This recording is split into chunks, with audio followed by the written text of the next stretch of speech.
Hi ಎಲ್ಲರಿಗೂ welcome back to tarot in Kannada channel. ನಾನು Bindushree, professional tarot card reader. ನಾವು last ಕ್ಲಾಸಲ್ಲಿ ದ ಹೈ ಪ್ರೀಸ್ಟೆಸ್ ಕಾರ್ಡ್ ಬಗ್ಗೆ ತಿಳ್ಕೊಂಡಿದ್ವಿ. ಇವತ್ತಿನ ವಿಡಿಯೋದಲ್ಲಿ ನಾವು ದ ಎಂಪ್ರೆಸ್ ಕಾರ್ಡ್ ಬಗ್ಗೆ ತಿಳ್ಕೊಳ್ಳೋಣ. ದ ಎಂಪ್ರೆಸ್ ಕಾರ್ಡ್, ಎಂಪ್ರೆಸ್ ಅಂದರೆ ಏನು? ರೂಲರ್ ಅಂತ ಅರ್ಥ. ಅದು ವಿಮೆನ್ ರೂಲರ್ ಅಂತ ಅರ್ಥ. ಈ ಕಾರ್ಡಲ್ಲಿ ರೋಮನ್ ನಂಬರ್ 3 ಇದೆ. ನಂಬರ್ 3 ಬಂದು ನಾಲೆಡ್ಜ್, ವಿಷನ್, ಗ್ರೋತ್ ಹಾಗೂ ಗುರು ಅಂದರೆ ಟೀಚರ್ನ ರೆಪ್ರೆಸೆಂಟ್ ಮಾಡುತ್ತೆ. ನೀವು ಪ್ರೀವಿಯಸ್ ವಿಡಿಯೋಸ್ನ ನೋಡಿದರೆ ನಿಮಗೆ ಗೊತ್ತಾಗುತ್ತೆ. ನಾನು ಜುಪಿಟರ್ ಪ್ಲಾನೆಟ್ ಬಗ್ಗೆ ಎಕ್ಸ್ಪ್ಲೇನ್ ಮಾಡಿದ್ದೀನಿ. ಜುಪಿಟರ್ ಪ್ಲಾನೆಟ್ ಬಂದು ನಾಲೆಡ್ಜ್ ಹಾಗೂ ಗ್ರೋತ್ನ ರೆಪ್ರೆಸೆಂಟ್ ಮಾಡುತ್ತೆ. ಈ ಕಾರ್ಡಲ್ಲಿ ತುಂಬ ಜುಪಿಟರ್ ಪ್ಲಾನೆಟ್ ಕ್ವಾಲಿಟೀಸ್ ಇದೆ. ಆದ್ದರಿಂದ ಈ ಕಾರ್ಡಿನ ಬ್ಯಾಕ್ಗ್ರೌಂಡು ಸಹ ಯೆಲ್ಲೋ ಕಲರ್ ಇದೆ. ಈ ಕಾರ್ಡಲ್ಲಿ ಒಂದು ಮಹಿಳೆ ಕ್ರೌನ್ ಹಾಕೊಂಡು ಕುತ್ಕೊಂಡಿದ್ದಾಳೆ. ಆ ಕ್ರೌನ್ನ ನೀವು ಸೂಕ್ಷ್ಮವಾಗಿ ಗಮನಿಸಿದ್ರೆ 12 ಸ್ಟಾರ್ಸ್ ಇದೆ. 12 ಏನೇನೆಲ್ಲ ರೆಪ್ರೆಸೆಂಟ್ ಮಾಡುತ್ತೆ? 12 ಮಂತ್ಸ್ ಇದೆ, 12 ಝೋಡಿಯಾಕ್ ಸೈನ್ಸ್ ಇದೆ. ಇದರ ಅರ್ಥ ಏನು ಅಂದರೆ, ನೀವೇನೇ ಪ್ಲ್ಯಾನ್ ಮಾಡ್ತಿದ್ರು ಇದು ಶಾರ್ಟ್ ಟರ್ಮ್ ಪ್ಲ್ಯಾನ್ ಅಲ್ಲ, ಇದು ತುಂಬ ಲಾಂಗ್ ಟರ್ಮ್ ಪ್ಲ್ಯಾನ್ ಹಾಗೂ ತುಂಬ ಫ್ಯೂಚರಿಸ್ಟಿಕ್ ಪ್ಲ್ಯಾನ್ ಅಂತ ಅರ್ಥ. ಸಪೋಸ್ ನೀವೇನೋ ಕೋರ್ಸ್ ತೊಗೊಳ್ಬೇಕು ಅನ್ಕೊತಿದ್ದೀರಾ, ಏನೋ ಒಂದು ಡಿಸೈನಿಂಗ್ ಕೋರ್ಸ್ ಇರ್ಬೋದು. ಆ ಕೋರ್ಸ್ನ ನೀವು ಯಾಕೆ ತೊಗೊಳ್ತಾ ಇದ್ದೀರಾ ಅಂದರೆ ಅದ್ರಲ್ಲಿ ನಿಮ್ಮ ಫ್ಯೂಚರ್ನ ನೀವು ನೋಡ್ತಾ ಇದ್ದೀರಾ.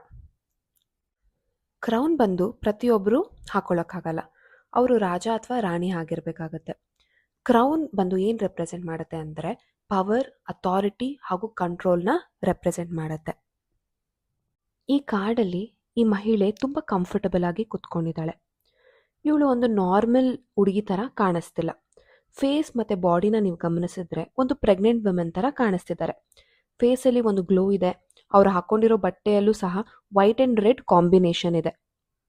ವೈಟ್ ಬಂದು ಮೂನ್ನ ರೆಪ್ರೆಸೆಂಟ್ ಮಾಡುತ್ತೆ. ಮೂನ್ ಅಂದರೆ ಮದರ್. ಈ ಡ್ರೆಸ್ ಮೇಲಿರೋ ಪ್ರಿಂಟ್ಸ್ ಬಂದು ಪೊಮೊಗ್ರನೇಟ್ ಅಂದರೆ ದಾಳಿಂಬೆ. ನೀವು ದಾಳಿಂಬೆ ಫ್ರೂಟ್ ನೋಡಿದ್ದೀರಾ ಅಲ್ವಾ, ಅದರೊಳಗಡೆ ಎಷ್ಟೊಂದು ಸೀಡ್ಸ್ ಇರುತ್ತೆ. ಸೀಡ್ಸ್ ಮೇಲೆ ಒಂದು ಲೇಯರ್ ಪ್ರೊಟೆಕ್ಷನ್ ಇರುತ್ತೆ. ಸೊ ಈ ಕಾರ್ಡಲ್ಲಿರೋ ವುಮೆನ್ನ ಒಂದು ಪ್ರೆಗ್ನೆಂಟ್ ವುಮೆನ್ ಅಂತ ನಾವು ಕನ್ಸಿಡರ್ ಮಾಡ್ಬೋದು. ಒಂದು ಮದರ್ಲಿ ಫೀಲಿಂಗ್ಸ್ ಇರೋ ಅಂಥ ಕಾರ್ಡ್ ಅಂತಲೂ ನಾವು ಹೇಳ್ಬೋದು. ಈ ಮಹಿಳೆ ಕೈಗಳನ್ನ ನೀವು ಗಮನಿಸಿದ್ರೆ ಲೆಫ್ಟ್ ಹ್ಯಾಂಡ್ ರೆಸ್ಟ್ ಮಾಡ್ತಿದೆ. ಲೆಫ್ಟ್ ಹ್ಯಾಂಡ್ ಬಂದು ಪಾಸ್ಟ್ನ ರೆಪ್ರೆಸೆಂಟ್ ಮಾಡ್ತಿದೆ. ಅಂದರೆ ಈ ಮಹಿಳೆ ಅವಳು ಲೆಫ್ಟ್ ಬಗ್ಗೆ ಏನು ಯೋಚನೆ ಮಾಡ್ತಾ ಇಲ್ಲ ಅಂತ ಅರ್ಥ. ಹಾಗೆ ನೀವು ರೈಟ್ ಹ್ಯಾಂಡ್ ಗಮನಿಸಿ, ಒಂದು ಆ್ಯಕ್ಷನ್, ಒಂದು ಮೂಮೆಂಟ್ ಇದೆ. ಅಂದರೆ ಈ ಮಹಿಳೆ ಅವಳು ಪಾಸ್ಟ್ ಬಗ್ಗೆ ಯೋಚನೆ ಮಾಡಲ್ಲ, ಪ್ರೆಸೆಂಟ್ ಹಾಗೂ ಫ್ಯೂಚರ್ ಬಗ್ಗೆ ಇವಳು ಯೋಚನೆ ಮಾಡ್ತಿದ್ದಾಳೆ. ರೈಟ್ ಹ್ಯಾಂಡ್ ಬಂದು ಪ್ರೆಸೆಂಟ್ ಹಾಗೂ ಫ್ಯೂಚರ್ನ ರೆಪ್ರೆಸೆಂಟ್ ಮಾಡ್ತಿದೆ. ಹಾಗೂ ಅವಳು ರೈಟ್ ಹ್ಯಾಂಡಲ್ಲಿ ಒಂದು ಸೆಪ್ಟರ್ನ ಹೋಲ್ಡ್ ಮಾಡ್ತಿದ್ದಾಳೆ, ಒಂದು ರಾಡ್ ಥರ ಏನೋ ಒಂದು ಹೋಲ್ಡ್ ಮಾಡ್ತಿದ್ದಾಳೆ. ಅಂದರೆ ಅವಳ ಕೈಯಲ್ಲಿ ಎಲ್ಲ ಕಂಟ್ರೋಲ್ ಇದೆ, ಅವಳಿಗೊಂದು ಪವರ್ ಇದೆ. ಅವಳು ತುಂಬಾ ಇಂಡಿಪೆಂಡೆಂಟ್ ವಿಮೆನ್, ಅವಳು ಯಾರ ಮೇಲೂ ಡಿಪೆಂಡ್ ಆಗಲ್ಲ. ಅವಳು ತುಂಬ ಒಂದು ಪವರ್ಫುಲ್ ವಿಮೆನ್ ಆಗಿದ್ದಾಳೆ ಅಂತ ಅರ್ಥ. ಈ ಕಾರ್ಡ್ ಬ್ಯಾಕ್ಗ್ರೌಂಡ್ನ ನೀವು ಗಮನಿಸಿದ್ರೆ ಗಿಡಗಳು ಹಾಗೂ ಒಂದು ವಾಟರ್ ಫ್ಲೋ ಕಾಣಿಸ್ತಿದೆ. ಯಾವುದೇ ಕಾರ್ಡಲ್ಲಿ ಗಿಡಗಳಿದ್ದರೆ ಅದೊಂದು ಪಾಸಿಟಿವಿಟಿನ ರೆಪ್ರೆಸೆಂಟ್ ಮಾಡ್ತಿದೆ ಅಂತ ಅರ್ಥ. ಪಾಸಿಟಿವಿಟಿ ಹಾಗೂ ಗ್ರೋತ್ನ ರೆಪ್ರೆಸೆಂಟ್ ಮಾಡ್ತಿದೆ ಅಂತ ಅರ್ಥ. ವಾಟರ್ ಫ್ಲೋ ಬಂದು ಏನನ್ನ ರೆಪ್ರೆಸೆಂಟ್ ಮಾಡುತ್ತೆ ಅಂದರೆ ಒಂದು ಎಮೋಷನ್ಸ್ನ ರೆಪ್ರೆಸೆಂಟ್ ಮಾಡುತ್ತೆ.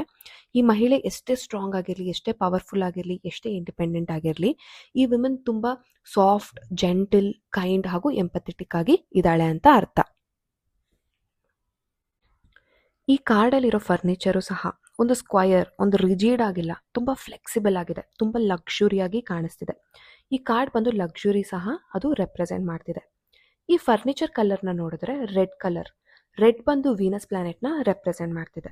ಓವರಾಲ್ ಆಗಿ ಹೇಳಬೇಕು ಅಂದರೆ ಈ ಕಾರ್ಡಲ್ಲಿ ವೀನಸ್ ಹಾಗೂ ಜುಪಿಟರ್ ಪ್ಲಾನೆಟ್ ಕಾಂಬಿನೇಷನ್ ಇದೆ. ಯಾವುದೇ ಕಾರ್ಡಲ್ಲಿ ವೀನಸ್ ಹಾಗೂ ಜುಪಿಟರ್ ಪ್ಲಾನೆಟ್ ಬರುತ್ತೋ ಆ ಕಾರ್ಡ್ ಬಂದು ಪಾಸಿಟಿವ್ ಹೆಲ್ತ್ನ ಅದು ರೆಪ್ರೆಸೆಂಟ್ ಮಾಡ್ತಿದೆ ಅಂತ ಅರ್ಥ. ಹೆಲ್ತ್ ರಿಲೇಟೆಡ್ ಆಗಿ ಕಾರ್ಡ್ ಏನಾದರೂ ಬಂದರೆ ತುಂಬ ಪಾಸಿಟಿವ್ ರಿಸಲ್ಟ್ಸ್ನ ನೀವು ಎಕ್ಸ್ಪೆಕ್ಟ್ ಮಾಡ್ಬೋದು. ಈ ಫರ್ನಿಚರ್ ಕೆಳಗಡೆ ನೀವು ಗಮನಿಸಿದ್ರೆ ಒಂದು ಹಾರ್ಟ್ ಶೇಪ್ ಒಳಗಡೆ ಒಂದು ಸಿಂಬಲ್ ಇದೆ. ಹಾರ್ಟ್ ಶೇಪ್ ಬಂದು ಲವ್ ಅಲ್ವಾ, ಲವ್ ಅಂದರೆ ವೀನಸ್ ಪ್ಲಾನೆಟ್ನ ರೆಪ್ರೆಸೆಂಟ್ ಮಾಡ್ತಿದೆ. ಆ ಸಿಂಬಲ್ ಬಂದು ಒಂದು ಫೆಮಿನೈನ್ ಅಥವಾ ಒಂದು ಮದರ್ ಎನರ್ಜಿನ ಅದು ರೆಪ್ರೆಸೆಂಟ್ ಮಾಡ್ತಿದೆ. ಸೊ ಹೇಗೆ ಈ ರಾಜ ರಾಣಿ ಅವ್ರ ಜನಗಳನ್ನ ಹೇಗೆ ಅವರು ಕಾಪಾಡ್ಕೊಳ್ಬೇಕು ಅಥವಾ ಅವ್ರನ್ನ ಹೇಗೆ ಪ್ರೊಟೆಕ್ಟ್ ಮಾಡಬೇಕು ಅಂತ ಅಂದ್ಕೊಳ್ತಾರೋ, ಅದೇ ರೀತಿ ಈ ಮಹಿಳೆ ಸಹ ಅವಳು ಇಷ್ಟಪಡೋ ಜನಗಳನ್ನ ಅವಳು ಪ್ರೊಟೆಕ್ಟ್ ಮಾಡ್ತಿದ್ದಾಳೆ. ಈ ಕಾರ್ಡ್ ಕೆಳಗಡೆ ನೀವು ಗಮನಿಸಿದ್ರೆ ವೀಟ್ ಪ್ಲಾಂಟ್ ಕಾಣಿಸ್ತಿದೆ. ಅಂದರೆ ತುಂಬ ಚೆನ್ನಾಗಿ ಬೆಳವಣಿಗೆ ಇದೆ. So it is ready to harvest ಅನ್ನೋ ಥರ. ಸೊ ಈ ಕಾರ್ಡ್ ಓವರಾಲ್ ಆಗಿ ಹೇಳಬೇಕು ಅಂದರೆ ತುಂಬ ಒಂದು ಅಬಂಡನ್ಸ್, ಲಕ್ಸುರಿನ ಇದು ರೆಪ್ರೆಸೆಂಟ್ ಮಾಡ್ತಾ ಇದೆ. ಈ ಕಾರ್ಡಲ್ಲಿ ಎಷ್ಟೇ ಪಾಸಿಟಿವಿಟಿ ಇದ್ರೂ ಈ ಕಾರ್ಡ್ ಏನಾದರೂ ರಿವರ್ಸ್ ಬಂದರೆ ಅಷ್ಟೇ ನೆಗೆಟಿವಿಟಿ ಸಹ ಇದೆ. ಈ ಕಾರ್ಡ್ ಏನಾದರೂ ರಿವರ್ಸ್ ಆಗಿ ಬಂದರೆ ನಿಮ್ಮ ಕ್ರಿಯೇಟಿವಿಟಿ ಬ್ಲಾಕ್ ಆಗಿದೆ ಅಂತ ಅರ್ಥ. ಹಾಗೂ ನೀವು ನಿಮ್ಮನ್ನು ನೀವೇ ನೆಗ್ಲೆಕ್ಟ್ ಮಾಡ್ಕೊಳ್ತಾ ಇದ್ದೀರಾ. ಬರೀ ನೀವು ಬೇರೆಯವ್ರ ಬಗ್ಗೆ ಯೋಚನೆ ಮಾಡ್ತಿದ್ದೀರಾ, ನಿಮ್ಮ ಆರೋಗ್ಯನ ನೀವು ನೋಡ್ಕೊಳ್ತಾ ಇಲ್ಲ. ಈ ಕಾರ್ಡ್ ರಿವರ್ಸ್ ಬಂದರೆ ಫರ್ಟಿಲಿಟಿ ಪ್ರಾಬ್ಲಮ್ನ ಸಹ ಅದು ರೆಪ್ರೆಸೆಂಟ್ ಮಾಡುತ್ತೆ. ಹಾರ್ಮೋನಲ್ ಅಥವಾ ಯುಟೇರಸ್ ರಿಲೇಟೆಡ್ ಪ್ರಾಬ್ಲಮ್ಸ್ ಇರ್ಬೋದು. ಹಾಗೂ ಈ ಪರ್ಸನ್ ತೀರಾ ಡಿಪೆಂಡೆಂಟ್ ಆಗಿರ್ತಾರೆ, ಫಿನಾನ್ಷಿಯಲಿ, ಮೆಂಟಲಿ. ಅಂದರೆ ಒಂದು ಇಂಡಿಪೆಂಡೆಂಟ್ ಆಗಂತೂ ಇರೋದಿಲ್ಲ, ಅವ್ರು ತೀರಾ ಬೇರೆಯವ್ರ ಮೇಲೆ ಡಿಪೆಂಡ್ ಆಗ್ತಾರೆ ಅಂತ ಅರ್ಥ. ಈ ಕಾರ್ಡ್ ಏನಾದರೂ ಲವ್ ರಿಲೇಟೆಡ್ ಆಗಿ ಏನಾದರೂ ಬಂದರೆ ಆ ಪರ್ಸನ್ ಅಥವಾ ಅವ್ರ ಪಾರ್ಟ್ನರ್ ಡಿಸ್ಕನೆಕ್ಟೆಡ್ ಆಗಿರ್ಬೋದು ಅಥವಾ ಪೊಸೆಸಿವ್ ಆಗಿ ಇರ್ಬೋದು. ಈ ಕಾರ್ಡ್ ಏನಾದರೂ ಕರಿಯರ್ ರಿಲೇಟೆಡ್ ಆಗಿ ಬಂದರೆ ಫೋಕಸ್ ತುಂಬ ಕಮ್ಮಿ ಇದೆ ಅಂತ ಅರ್ಥ. ಹೆಲ್ತ್ ರಿಲೇಟೆಡ್ ಆಗಿ ಏನಾದರೂ ಬಂದರೆ ಏನಾದರೂ ಹಾರ್ಮೋನಲ್ ಇಶ್ಯೂಸ್ ಖಂಡಿತ ಇದೆ ಅಂತ ಅರ್ಥ. ಸೊ ನಾನು ಏನು ಅಡ್ವೈಸ್ ಕೊಡೋದಕ್ಕೆ ಇಷ್ಟಪಡ್ತೀನಿ ಅಂತ ಅಂದರೆ, ಈ ಕಾರ್ಡ್ ಏನಾದರೂ ಬಂದರೆ ನೀವು ಬೇರೆಯವ್ರ ಬಗ್ಗೆ ಯೋಚನೆ ಮಾಡಬಾರ್ದು. ಫಸ್ಟ್ ನೀವು ನಿಮ್ಮ ಬಗ್ಗೆ ನೀವು ಯೋಚನೆ ಮಾಡಬೇಕು. ಹಾಗೂ ನಿಮ್ಮನ್ನ ಹೆಲ್ತ್ ರಿಲೇಟೆಡ್ ಕಡೆ ನೀವು ಸ್ವಲ್ಪ ಗಮನ ಕೊಡಬೇಕಾಗತ್ತೆ.